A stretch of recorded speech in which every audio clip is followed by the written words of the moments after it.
Muchos de ustedes no saben qué es la UPME, que es la Unidad de Planeación Minero-Energética, que está adscrita al Ministerio de Minas y Energía. La UPME es la que planea, óiganme muy bien, integralmente el desarrollo mineroenergético del país. Y es la responsable, por ejemplo, de que se actualice el sistema, de que haya redes de transmisión y de que se abran las ventanas a energías limpias y de que se conecte y se interconecte el sistema de acuerdo a la demanda. Es el corazón del mundo mineroenergético y de las políticas públicas. La UPME también precisamente es el corazón de esa nueva política que es la política de transición energética, que llegó para quedarse y que en Colombia pues se está instalando hasta ahora con el gobierno no solo de Gustavo Petro, porque viene desde el gobierno de Iván Duque, que fue el primero en abrir la ventana a las energías limpias. ¿Cómo es que se está conduciendo esta política de transición energética? ¿Cuál es el futuro para la extracción minero-energética, por ejemplo, de minerales raros? ¿Cómo es que Colombia va a lograr su autonomía energética en medio de una transición energética que se ha planteado sin gas y sin petróleo? ¿Es eso cierto? Pues para que nos respondan todas estas inquietudes que hoy están ahí sentadas esperando respuesta, hemos invitado a Indira Portocarrero. Ella es la primera mujer afrocolombiana en llegar a este puesto, un puesto técnico. Dirige hoy, desde hace unos meses, la UPME y es nuestra invitada de hoy para que nos cuente realmente cuánto de mito hay en la manera como se está haciendo la transición energética. ¿Qué hizo este gobierno en materia mineroenergética y cómo es que hacia el futuro Colombia va a lograr ser autosuficiente para poder hacer precisamente la transición energética? ¿Y cómo es que va a permitir entonces la entrada de energías limpias? Que es un hecho que ya está sucediendo. Soy la primera mujer afrocolombiana, la primera persona negra en todo el sector en ser directivo en 31 años desde que existe esta configuración sectorial. ¿Hombre o mujer? Afro. Y la segunda mujer, porque hubo una anterior a mí, que es Ángela Cadena, que hay que mencionarla. Sí, yo he trabajado en el sector privado, soy una mujer que trabaja en el sector energético, que hace política, que soy líder de mi comunidad, líder técnica y líder social.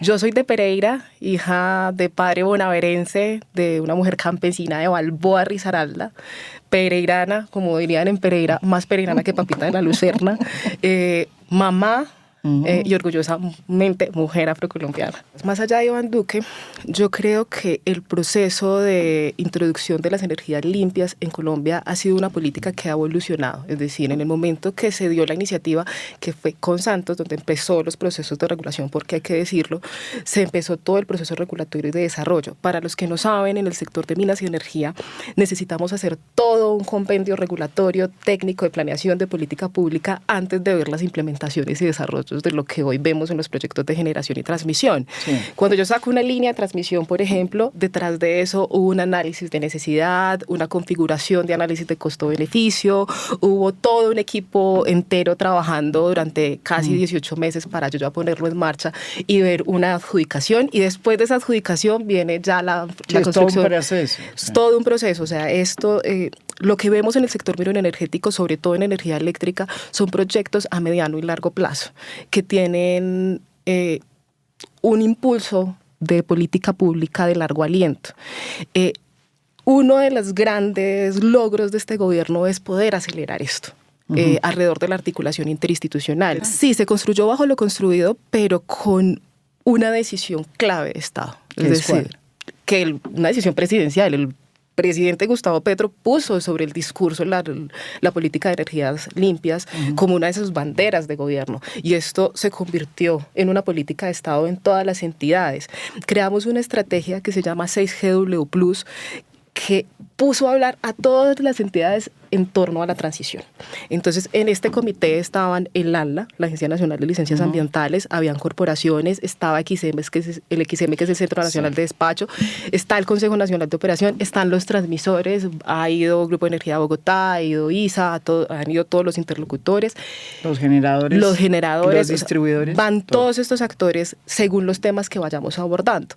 Parte de los resultados que hemos visto de eso es, por ejemplo, los licenciamientos ambientales de eólicos y solares que hizo el ANLA. Bueno, nos sentamos alrededor de una necesidad de Estado, requerimos una acción regulatoria ambiental que nos permita acelerar estos proyectos y hoy vemos una regulación acelerada para los proyectos mayores de 100 megas. Uno de los proyectos claves para precisamente expandir y encontrar nuevas fuentes de energía y abrir la puerta a las energías limpias es la línea colectora, el proyecto colectora, que viene del gobierno de Iván Duque y que este gobierno ha logrado sacar adelante porque fue precisamente el gobierno de Gustavo Petro que contribuyó a que se hicieran finalmente las consultas previas que permitieron que llegara a buen puerto toda esta negociación y se pudiera iniciar este inmenso megaproyecto. ¿Qué significa la línea colectora? Para los que la escuchan y no saben qué significa,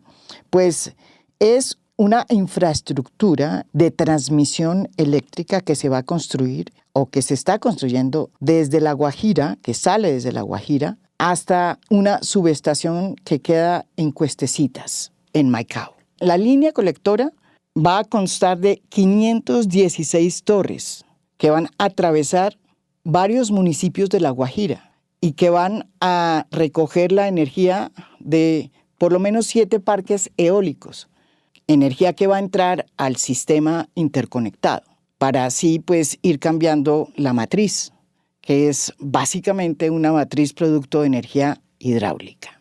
El proyecto se ha ido demorando precisamente porque no se habían podido cerrar las consultas previas, pero hay que decir que este gobierno ha empleado toda su sabiduría para lograr que las comunidades y las empresas, en este caso Enel, pues logren pactar las consultas previas. Y el proyecto está andando. Lo que ocurre es una gran paradoja. Es que a pesar de que esta línea colectora se está construyendo y que va a nutrir con nueva energía, nuevos megavatios, el sistema interconectado nacional, pues va a pasar por varios municipios de La Guajira que no tienen energía.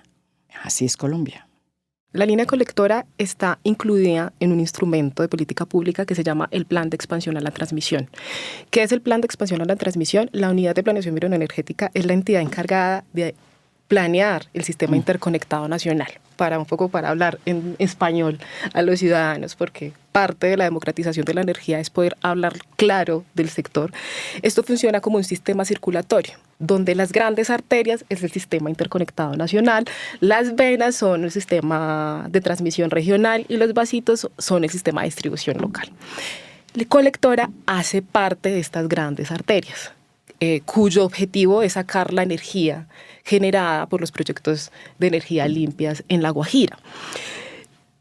Este proyecto es un enclave principal para los procesos de transmisión que tiene unos retos complejos a nivel de implementación territorial. Tiene una fecha de puesta en operación entre junio y julio, según lo que nos está planteando el transmisor, y esperamos dar todo el apoyo institucional para que esto se dé. Ese apoyo institucional incluye una conversación integrada, acompañada con el Estado, con las comunidades y con todos los actores que tienen que ver alrededor de la puesta en marcha y electrificación de esta línea. Entendamos el sistema como con sus componentes generales. Entonces tenemos el componente transmisión, que es lo que les comentaba, todo el sistema de transporte interconectado nacional, todo el sistema de transmisión regional y el sistema de distribución local. Tenemos el componente de generación y es cómo se genera la energía, agua, luz, térmicas, y este proceso de generación entra al sistema de transporte de energía eléctrica. Tenemos los procesos de comercialización, que son lo que conocemos como distribuidoras y todos los procesos pues, de relacionamiento comercial con los usuarios. Tenemos también las restricciones y tenemos las pérdidas.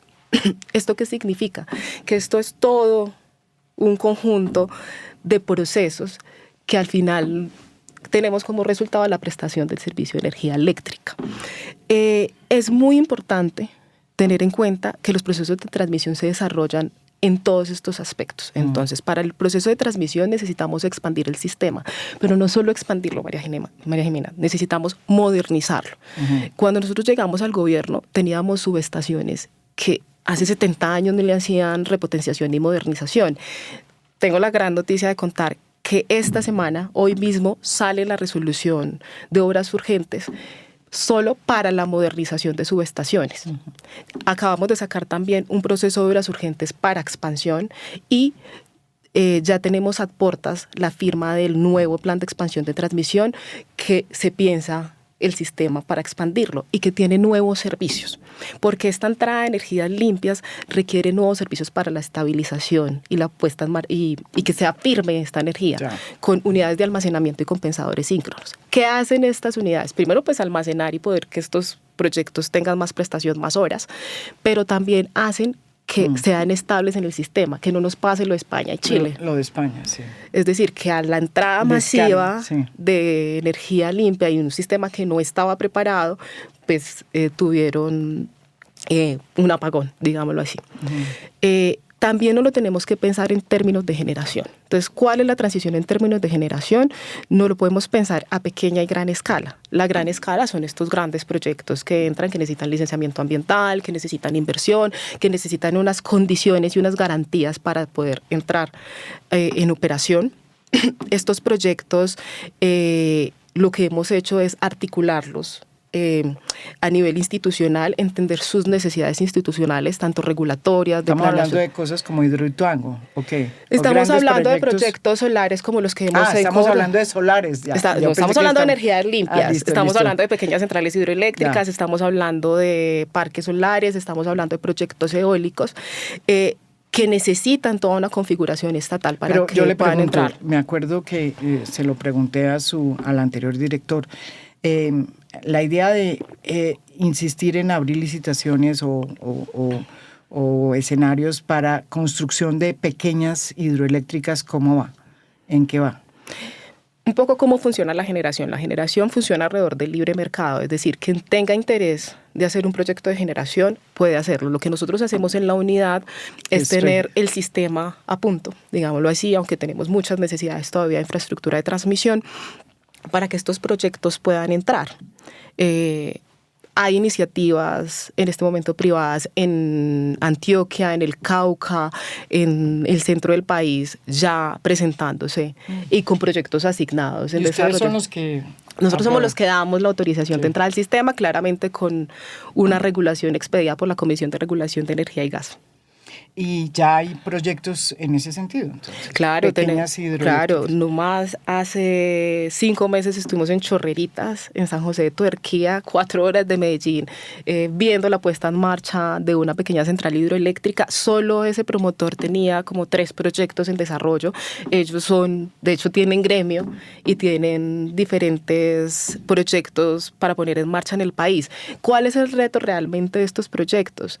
Que tengan todo el ecosistema para que el desarrollo no se demore tanto, porque estos proyectos, alrededor de las complejidades del territorio, se pueden demorar entre 8 y 10 años en su puesta en marcha. Entonces, ¿cuál es la tarea que nosotros tenemos como Estado? Darles todas las garantías regulatorias, técnicas, para que este tiempo se disminuya y podamos ver estas PCHs con una rápida entrada puesta en operación. O sea que entonces tenemos nuevas pequeñas centrales hidroeléctricas por un lado, y también un incentivo más grande para que se creen proyectos solares y eólicos. ¿Cuántos proyectos nuevos se han creado en este gobierno de eólicos solares? María Jimena, te voy a hablar como en una cifra general de solicitudes. Mira, nosotros cuando llegamos al gobierno recibimos 200 megas instaladas. Hoy entregamos 4.1 gigas instaladas. Pero no solo eso. Hoy nuestra matriz conversa con un 70% de integración de energías limpias. ¿Qué significa eso? Que somos el 4º país de Latinoamérica en energías limpias, después de Uruguay, Brasil y Paraguay. O sea, el desarrollo que hemos tenido alrededor de energías limpias a nivel comparativo y continental y a nivel técnico es abismal. Y yo estoy completamente segura que ha sido gracias a la gestión interinstitucional, que en parte somos la Secretaría Técnica y lideramos junto con el Ministerio de Minas y Energía. Y en el tema, digamos, de la integración al sistema, además de la línea colectora, ¿qué otras líneas están pensadas pues, para irse sumando al sistema? Porque como tú bien lo explicaste, para que la gente nos entienda, hay un sistema que es como un cuerpo con venas y con... Un sistema circulatorio. Un sistema, exactamente. Pero ese sistema... pues con la edad toca modernizarlo, expandirlo, arreglarlo, sí, exactamente. Y cambiarlo por también energías que no sean solamente hidráulicas, que en este caso, pues casi que el 60%, el 70% viene de energía hidráulica como generador de energía. Pero la pregunta es, ¿qué otros proyectos claves como la línea colectora hay, que es una línea de transmisión, ¿no? Que es otro tema que vamos a entrar ahorita? ¿Qué otras arterias están trabajando? Arterias y servicios. Y servicios. Entonces, varias cosas. Nosotros nos pensamos esta expansión alrededor de las necesidades regionales. Ya. Acabamos de sacar una resolución de obras urgentes que fortalece el sistema de prestación de energía eléctrica en la costa Caribe, entendiendo las realidades y complejidades que hoy tenemos en la costa Caribe. Unas tarifas altísimas. Sí, por cuenta. Nuevas unidades constructivas, nuevas subestaciones y nuevas líneas en esta región que permitan no solo garantizar la prestación actual, sino también la futura. Nos pensamos, y esto es algo muy lindo que ha pasado, y digo, en este gobierno, y eso hace parte de que personas como yo estén en el sector, es cambiar los procesos técnicos de evaluación para que podamos pensarnos la expansión hacia regiones como el Chocó o como la Orinoquía. Cuando tú hablas de cambiar esas nociones de expansiones, es que las nociones de expansión hoy están atadas ¿a qué? A la demanda. Me explico. Entonces, hay una evaluación que se llama evaluación costo-beneficio. Cuando yo voy a hacer esa evaluación, yo necesito entender la demanda, necesito evaluar la demanda actual o lo que requiere ese territorio. Entonces se vuelve un poco un círculo vicioso que se centrará en el centro del país, valga la redundancia, porque pues la mayor demanda la tenemos alrededor de la demanda industrial. Por eso no hay luz en el Chocó, por eso no hay luz en La Guajira, por eso no hay luz en el sur del país. Sí, y es una doctrina del modelo de evaluación. Entonces lo que hemos hecho es dar la discusión alrededor de entender la demanda de estos territorios alrededor de la prestación futura.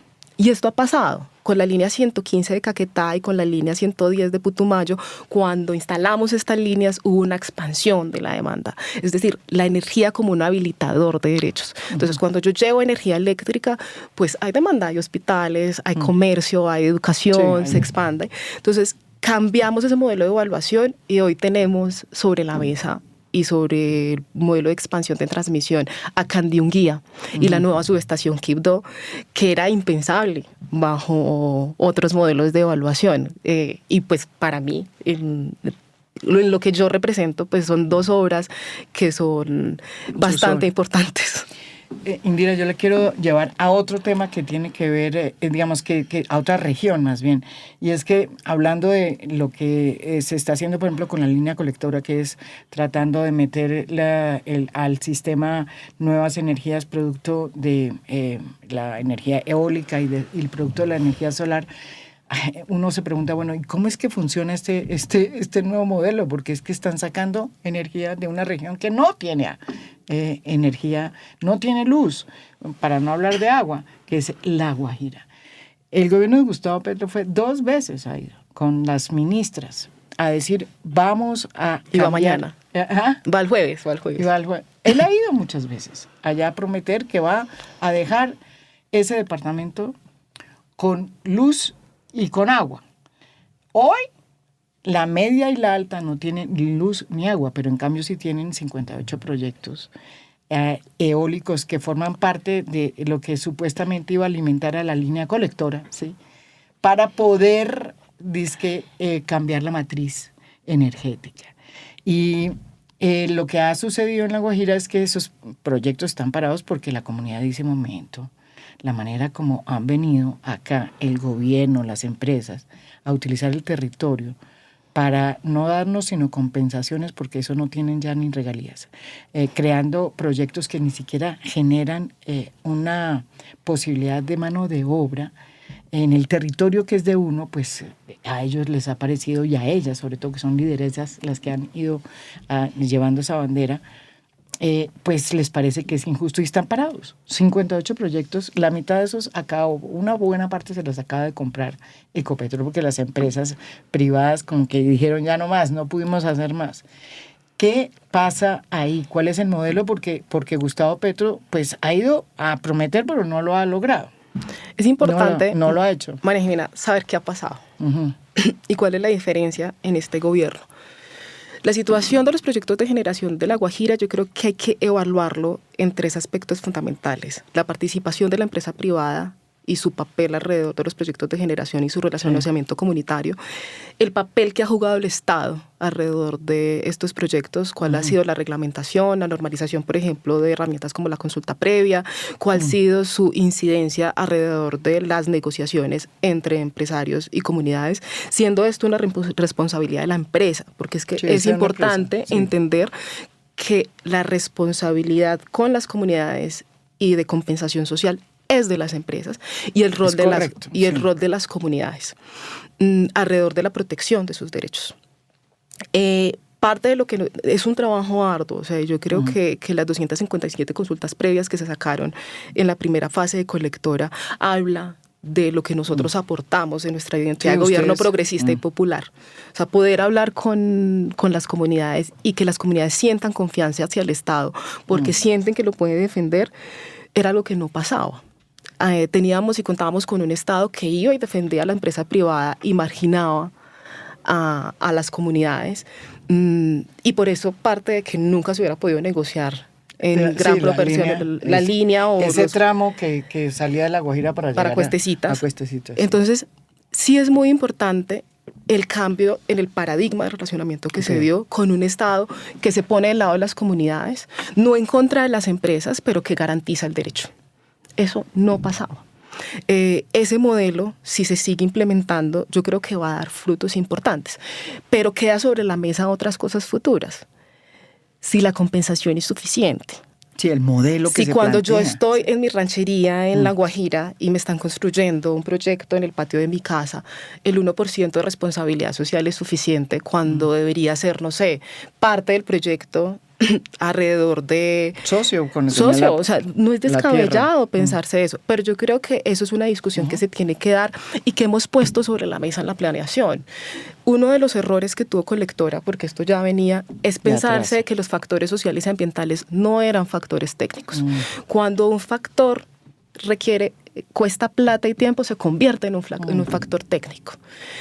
Lo que hemos hecho alrededor de nuestras estrategias de UPME al territorio, la UPME ni siquiera tenía viánticos cuando nosotros llegamos. La gente planeaba desde el escritorio. No se iban al territorio. No se iban. Yo les quiero contar a la gente cómo era. O sea, planeábamos y había una cosa que se llama alertas tempranas. Entonces había una comunidad negra, ay, mira, esa alerta temprana. Yo creo que yo me paraba en un río y yo era una alerta temprana. O sea, era una cosa crítica el análisis social y ambiental con los que nosotros nos encontramos en el modelo de planeación. Hoy, por ejemplo, la unidad cuenta con un equipo social y ambiental que tiene incidencia en todos los territorios. Claramente en La Guajira tenemos unos ejercicios importantes de democratización. Le explicamos a la gente qué es la UPME.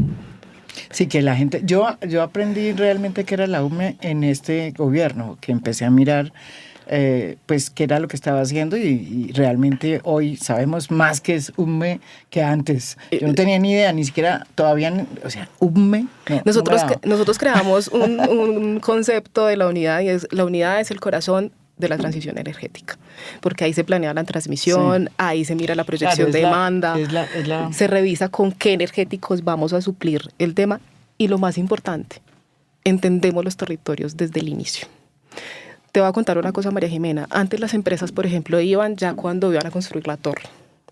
Hoy vamos desde la planeación. Planeamos con la gente, venga, mire, tenemos este proyecto de implementación. Sí, es que la mayoría de los 58 proyectos que se hicieron en La Guajira llegaron y se les plantaron a la gente y sin que la gente supiera. Y es como, usted me va a montar un proyecto acá. No, la prevención de la conflictividad social en territorio pasa por construir la planeación. desde el inicio y una planeación vinculante. O sea, no de te voy a ir a contar qué proyecto vamos a hacer, sino de ven cómo quieres participar, ven cómo quieres ver tu territorio, esto va a tener un cambio en el paisaje, cuéntame qué tan importante es el paisaje para ti, cuéntame cómo es tu relación con el mar, cuéntame cómo es tu relación con el sueño. Alguna vez estábamos hablando con las mujeres guayú, las mujeres guayú alrededor del sueño tienen respuestas alrededor de su administración clanil y alrededor de su liderazgo en su clan, y pues resulta que estos proyectos pues genera un ruido que les impide el sueño. Pues chévere que que estos proyectos hubieran conversado antes con las mujeres y con las realidades territoriales para saber dónde había que poner el proyecto, para saber a qué horas poner a funcionar estos proyectos. Son cosas de lo cotidiano. Mucha de la conflictividad social y territorial pasa por la no comunicación o por una comunicación poco asertiva. Y por la no comunicación con la empresa privada. Ustedes, como unidad técnica, ¿han conversado con la empresa privada, entre otras, para entender este nuevo camino? Nosotros conversamos permanentemente con la empresa privada porque pues estos proyectos, los mayores interesados son promotores grandes. Son proyectos costosos. Una mega de energía solar vale más o menos instalada $900,000. O sea, estos son proyectos de gran envergadura.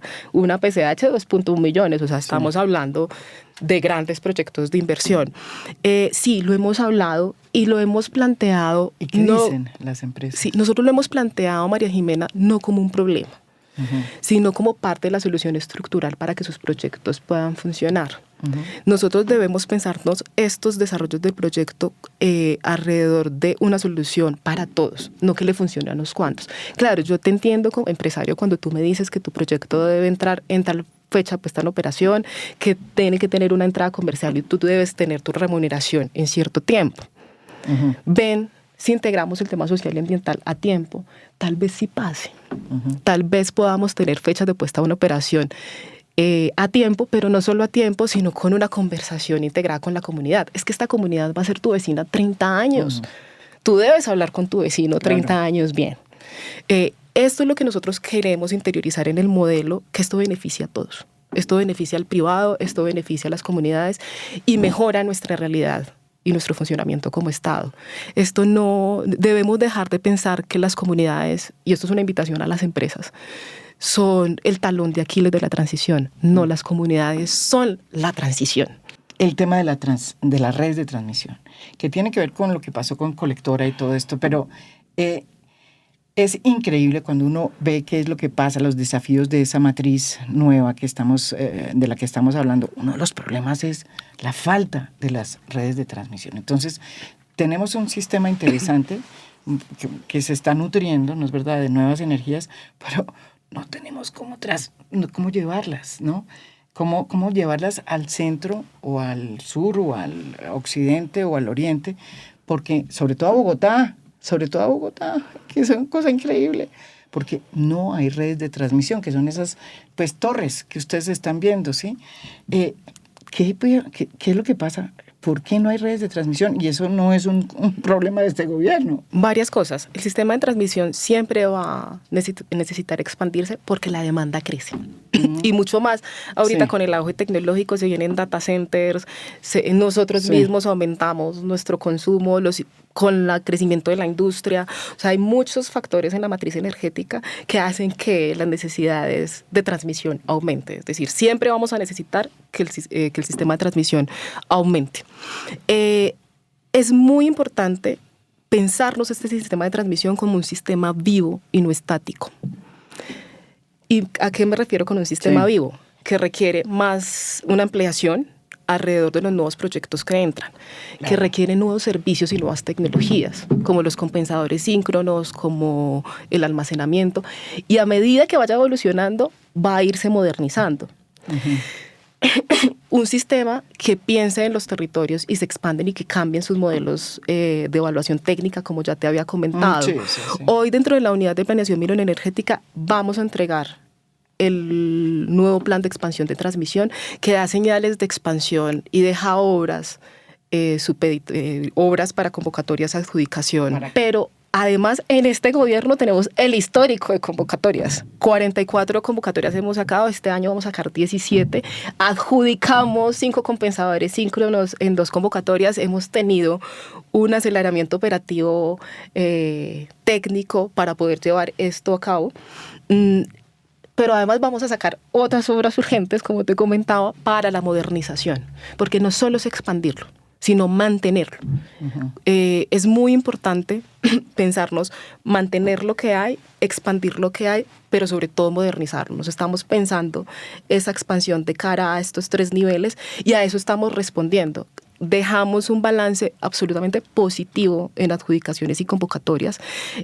Al nuevo gobierno le corresponderá ampliar el sistema, un sistema que siempre va a necesitar expandirse, porque mientras que la demanda crece, eso es un factor positivo de la economía. La demanda debe crecer, porque las necesidades y el desarrollo económico se ven reflejados en el consumo de energía.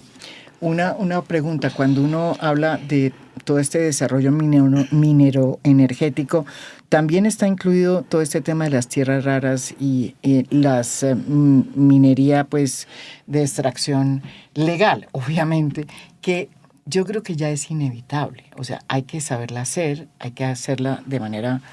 ¿Cómo es que la UME está haciendo esa aproximación? Porque ustedes también están metidos en eso, ¿no? María Jimena, cuando yo te digo que la UME es el corazón de la transición, es el corazón de la transición. Yo te cuento, mira, la Unidad de Planeación Minero-Energética tiene varias subdirecciones. La Subdirección de Energía Eléctrica, que es la que integra todos estos proyectos y amplía el sistema. Tiene la Subdirección de Demanda, que es la que hace el Plan Energético Nacional y toda la perspectiva de necesidades de oferta y demanda de energía. Tienen la Subdirección de Hidrocarburos, que es la que hace el plan de abastecimiento de gas natural, que hace todo el sistema de infraestructura de transporte de gas, y tiene una subdirección muy linda.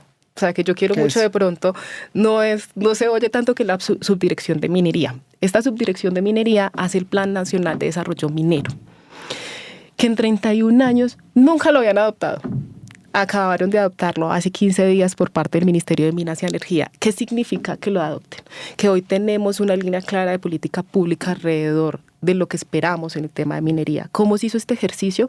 Alrededor de entender las necesidades de minerales estratégicos que necesitamos para la transición, pero entender también la realidad de donde se extraen estos minerales. No es la realidad minera, cambia según la región, igual que la energía. No es lo mismo lo que extraemos del oro de Titiribí a la realidad minera hoy con los cierres mineros de Cerrejón. No es lo mismo si me voy al Cesar, no es lo mismo si me voy a la extracción minera del Chocó, o si me voy a hablar con los mineros artesanales y con los pequeños empresarios de mineros en Caucasia o en el Pacífico.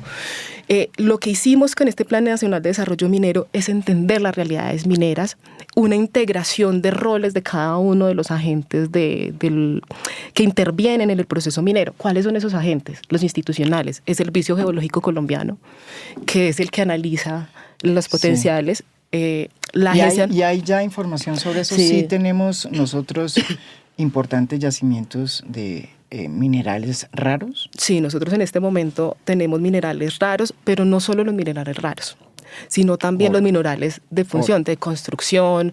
La sal es un mineral. O sea, cuando uno va y mira cómo nos atraviesa la minería, todo es minería.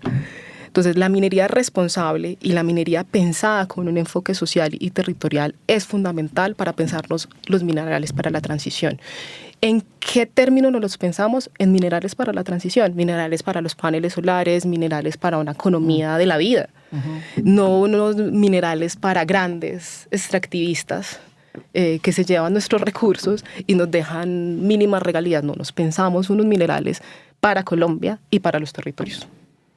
O sea, no para grandes empresas que lleguen allá. ¿Y cómo van a hacer si son esas las empresas que quieren ir allá?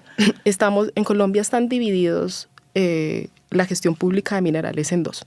Formalización minera, que va dirigido sobre todo al desarrollo minero del pequeño minero en territorio, y minería empresarial, que es la que conversa con los grandes empresarios. Lo que hicimos fue equilibrar esa conversación. Nosotros estamos convencidos que el desarrollo minero territorial es una gran respuesta al desarrollo económico. hay que pensarse O sea, ustedes no están en contra del desarrollo minero, pero, pero sí en contra de que entren empresas grandes. Nosotros estamos en contra de la Eso es minería, difícil. no, más allá de las empresas grandes, estamos en contra de la minería de gran escala extractivista que está en contra del medio ambiente, que no piensa en el territorio, la minería que lleva prostitución, por ejemplo, la minería que lleva delincuencia a los territorios, la minería alejada de la conversación social y territorial. Nosotros pensamos en una minería integrada con la ciudadanía y que haga parte del desarrollo, no solo que van, extraigamos los recursos y parte, te dejo el hueco en tu departamento, cuando uno lo sobrevuela, no vamos a hablar de empresas en específico, o voy y dejo la draga grande alrededor también de la minería ilegal, porque tenemos un gran problema de minería ilegal, y las comunidades y esos territorios absolutamente olvidados. Nosotros, nuestro plan tiene un enfoque de reparación a esos territorios, pero sobre todo de participación activa, efectiva y justa para esos territorios. Y en ese sentido, en el tema, digamos, de la transición energética, pues es muy importante el tema del gas. Y en el gas ahí sí ha habido una discusión muy grande, porque terminamos, y no solamente por este gobierno, desde hace mucho tiempo se decidió no insistir tanto en buscar gas. Pero hoy estamos ante una paradoja, que es que nos toca importar gas mucho más caro, porque pues todavía no han salido los yacimientos, o todavía están en proceso los yacimientos de gas que encontramos. Y esto va a ser cierto por lo menos para 3 años. Hay que recordar que la matriz energética de este país no es, a pesar de que es hidráulica, es cierto que es hidráulica, tiene un alto componente de gas, térmicos, porque ese es el combustible que se utiliza para las generadoras que sostienen el sistema cuando no hay agua. Entonces, terminamos recurriendo, como hay gas muy caro, estamos recurriendo al carbón, que sí tenemos, y eso es lo que más contamina. Hay muchas generadoras que están utilizando el carbón, por lo menos en los últimos 2 años que hubo esta sequía. ¿No es medio absurdo lo que está pasando ahí? Voy a hablar desde el rol de la UPME porque creo que quien debe conversar de la política pública de gas debe ser la cabeza del sector. Desde la Unidad de Planeación Minero-Energética nosotros tenemos el plan de abastecimiento de gas natural. El plan de abastecimiento de gas natural, nosotros estamos en un ejercicio de actualización. Sí. Ese ejercicio de actualización nos da y nos arroja las nuevas necesidades de abastecimiento de gas natural. María Jimena, mira, las señales de abastecimiento de importación no es de este gobierno. O sea, realmente... Sí, siempre se han portado el gas para nutrir, digamos, para el sistema. Claro, pero estamos importando gas, pero la señal de para importación, consumo nacional. Sí, pero también. La señal de importación no se dio en este gobierno. No. Lleva casi 12 años con las necesidades de importación, porque sabíamos pues de las disminuciones de producción de Cusiana y Cupiagua, que es las zonas de producción interna. Ninguno de los gobiernos, después de esas señales, había dado una señal de abastecimiento clara. Nosotros esta semana vamos a asignar el primer IPAT remunerado de regasificación en Ballenas. Pronto vamos a dar noticias. ¿En Ballenas? Sí, no puedo decir la empresa todavía porque está en proceso de evaluación, pero vamos a dar buenas nuevas en términos de abastecimiento. ¿Qué significa eso? Que vamos a tener unidades de regasificación, porque en este momento nosotros tenemos una unidad de regasificación que es SPEC, que es la que abastece las térmicas efectivamente, pero bajo el plan de abastecimiento de gas natural necesitamos dar 2 señales de regasificación, una en Ballenas y otra en el Pacífico. La de Pacífico ha quedado 2 veces desierta por las complejidades de implementación. Ballenas queda más fácil. Y Ballenas hoy la tenemos, ya tenemos el proceso de evaluación de IPAT, es decir, ya vamos a dar la señal para que empiecen el proceso de construcción de esta regasificadora, que era una regasificadora que estaba hace 3 periodos. Uno la ve cuando pasa por ahí. Hoy vamos a dar el ok para el proceso. O sea, hemos hecho más que muchos gobiernos anteriores, por lo menos en términos técnicos, con lo que nos compete la Unidad de Planeación Minero-Energética. Pero no solo eso, tenemos en este momento 14 IPADs, que son unidades de infraestructura de transporte de gas, que nos permiten contar hoy con un sistema de modernización de abastecimiento de gas.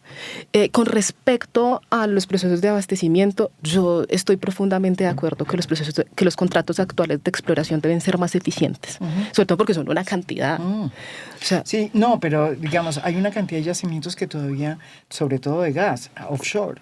Pero, ¿qué pasa con esos yacimientos? Tenemos Sirius, que según la señal que nos dio Ecopetrol, está más o menos 2029-2030. Esperemos que entre pronto. Y estas unidades de regasificación, la idea es que atiendan las proyecciones de demanda futura a mediano y corto plazo, que es lo que tenemos sobre la mesa. Hemos tenido un trabajo articulado con el gestor del mercado. Para los que no saben qué es el gestor del mercado, es la organización o el actor que revisa los contratos comerciales de gas, y hoy tenemos una demanda estable y abastecida de gas al mediano y corto plazo. Sí. Entonces, un poco más costoso, pero bueno. Un poco más costoso, pero tenemos la demanda satisfecha alrededor de las proyecciones de demanda que nosotros arrojamos. A la espera de que en el 30 entre Sirius. Indira, ¿usted qué le dice a todos estos, digamos, a esta parte de Colombia, a los empresarios que dicen que este gobierno acabó con la empresa, digamos, con la empresa privada, en el sentido de que al decidir acabar la extracción de petróleo y gas, pues cambió muchas cosas, afectó el empleo y afectó la inversión extranjera? Es muy importante que el sector sea ecuánime en el pensamiento técnico sobre lo que pensamos de energía eléctrica y gas. Es evidente, María Jimena, que el sector se ha politizado. A veces los congresos no parecen eventos técnicos, sino parecen eventos de partidos políticos. Esto ha llevado a no tener una conversación de pronto objetiva frente a lo que es el rol del Estado alrededor de los desarrollos de inversión y a los desarrollos empresariales. Este gobierno ha contribuido al desarrollo empresarial. Pues el ejemplo claro es 200 megas instaladas, 4.1 gigas, esos son empresas privadas. No solo eso, hemos cambiado el comportamiento social de la ciudadanía en sí misma. Mira, nosotros recibimos aproximadamente 200 techos solares. Hoy entregamos 13.000 techos solares. ¿Qué significa eso? Que gente como tú, como yo, decidió poner en su casa un techo solar por iniciativa, las comunidades energéticas. O sea, entregamos unos resultados tangibles que al final eso se traduce en beneficios. ¿Para qué? Para la empresa privada. Esto no es una cosa que yo piense que es que no hemos funcionado. No, las cifras están. O sea, las cifras están, las 4 gigas son empresas. O sea, no estamos hablando de que esto ha estado estático. Nuestro cambio de foco alrededor de la política de transición energética va hacia las energías limpias y un cambio de modelo económico que requiere una innovación empresarial. Usted dice que sí, ya estamos ya para terminar. Yo diría, ¿qué cree usted que es el gran legado de este gobierno? ¿Cuáles? Muchos. Uno, una visión política responsable más allá de la atención de la demanda. Pensarnos en Colombia como un agente de cambio para mitigar el cambio climático y un compromiso con la descarbonización es un gran legado. Pensarnos la transición energética justa con las comunidades como un actor principal de la transición energética es nuestro gran legado. Y una cosa que de pronto la gente no ve porque es muy íntimo es los cambios de actores técnicos dentro del sector. Esto era un sector profundamente blanco, profundamente patriarcal, de hombres. Ahorita vemos la mayor participación de mujeres en el sector, en procesos directivos. Tenemos 4 comisionadas, tenemos una presidencia en la Agencia Nacional Minera, tenemos una directora de la UPME, tenemos gente indígena, tenemos gente afrocolombiana, tenemos gente de la base popular pensándose la transición energética en un sector que eso lo conversaban entre los mismos de siempre. Es uno de los grandes legados de este gobierno. Son innumerables. O sea, son innumerables. Pensarse en la innovación tecnológica, nuevos servicios, pensarse en la modernización sectorial misma, es uno de los grandes legados del progresismo en la transición energética. Muchas gracias, Indira. Listo. Gracias, María Jimena.